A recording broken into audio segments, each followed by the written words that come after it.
జనకుడు ఒకసారి యాగం చేస్తూ భూమిని దున్నుతున్నప్పుడు తన నాగటి చాలుకి ఒక పెట్టె తగిలింది.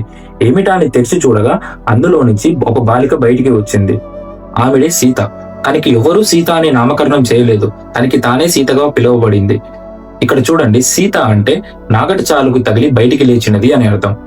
జనకుడికి సొంతంగా పుట్టిన కుమార్తె కాదు, కానీ జనకుడే పెంచాడు కాబట్టి తనని జానకి అని పిలవసాగారు. ఇక్కడ చూడండి, సీతమ్మ వారు స్వయంగా పుట్టిన మనిషి కాదు, ఆవిడ అయోనిజ. జనకుని కుమార్తెగా పిలువబడుతున్న జానకి మహా సౌందర్య రాశి. ఆమె సౌందర్యానికి మెచ్చి రాక్షసులు, దేవతలు, కిన్నెర కింపురుషులు సైతం ఆమెని భార్యగా పొందడానికి నిలబడేవారు. అందుకే జనకుడు సీతమ్మని వీర్యశుల్కగా ప్రకటించాడు.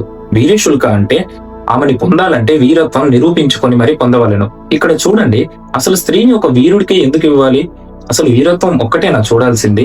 మంచి గుణాలు, గుణగుణాలు చూడనవసరం లేదా? స్త్రీ అంటే ఒక మామూలు మనిషిగా కాకుండా ఎంతో అపురూపమైన దానిగా గౌరవించేవారు. అందుకే అంతటి అపురూపమైన దాన్ని కాపాడాలంటే ఎంతో బుద్ధి గలవాడు, ఎంతో ధైర్యం గలవాడు, ఎంతో బలశాలి అయి ఉండాలి, ఎంతో పరాక్రమం ప్రదర్శించేవాడై ఉండాలి.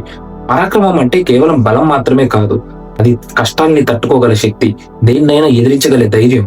ఇదంతా ప్రదర్శించిన వారికి సీతమ్మనిచ్చి పెళ్లి చేస్తానన్నాడు. అదే ఇప్పుడున్న జనరేషన్స్ తో పోల్చుకుంటే, ఇప్పుడున్న వారు పిల్లల్ని ఇవ్వాలంటే ఆస్తులున్నాయా, జాబ్ ఉందా, పిల్లల్ని పోషించగల శక్తి తనకి ఉందా, అలాగే కోరిన సుఖాలను ఇవ్వగలడా అని చూస్తున్నారు. తరువాత జనకుడికి స్వయంగా తనకు ఒక కూతురు పుట్టింది. ఆవిడే ఊర్మిళ. ఇప్పుడు సీతమ్మకి కళ్యాణం చేయవలసిన సమయం వచ్చింది.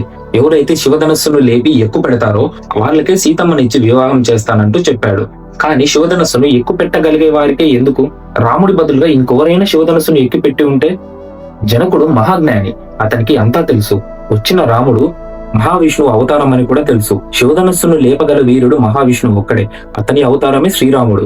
కాబట్టి ఖచ్చితంగా రాముడు మాత్రమే శివధనస్సును ఎత్తగలడని నమ్మాడు జనకుడు. ఇక్కడ జనకుడు శివుడికి మహావిష్ణువుకి మధ్య ఏమి భేదం చూడడం లేదు.